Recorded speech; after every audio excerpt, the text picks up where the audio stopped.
A government-run airline just for deportations with a $12 billion price tag? Yep, today we are breaking down the absolutely wild plan for ICE Air.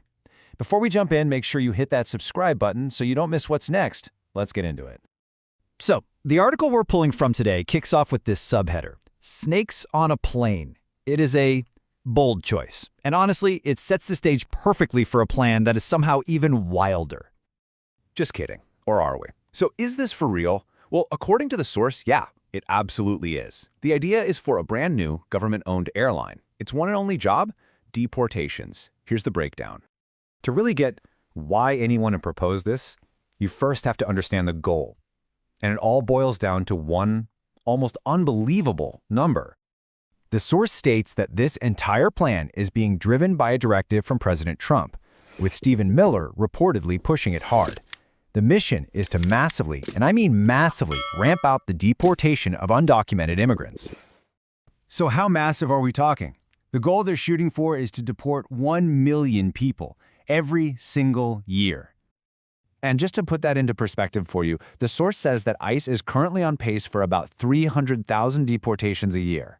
So to get from 300,000 to 1 million, that would take a truly massive operational leap. So who's the person reportedly pushing for this new airline? According to the article, the plan's main champion is the U.S. Homeland Security Secretary, Kristi Noem. And that nickname, ICE Barbie? Well, where did that come from? The source attributes it directly to her very public, very camera-friendly appearances during ICE raids. Okay, so let's get into the nitty-gritty. What is the actual plan here? How in the world do you build an entire airline designed to hit that $1 million a year goal? It pretty much boils down to 3 steps. First, you get a fleet of about 30 passenger planes.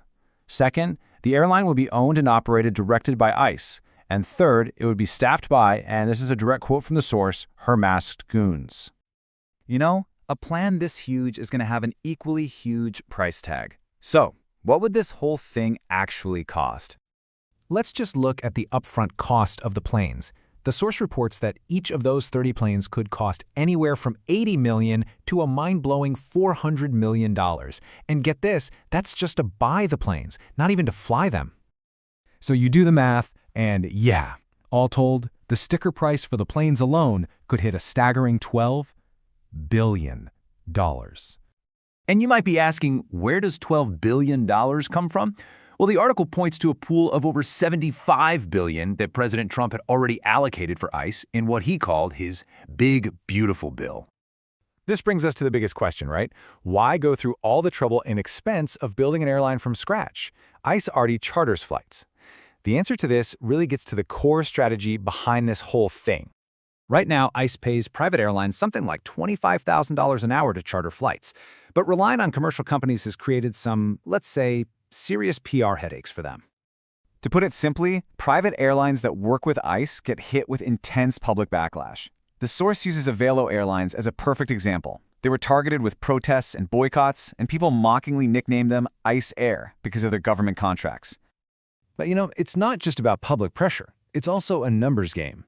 As one former ICE chief of staff explained, to even get close to their target numbers, they'd need to literally double the number of planes they use. And under the old chartering model, that was just too expensive.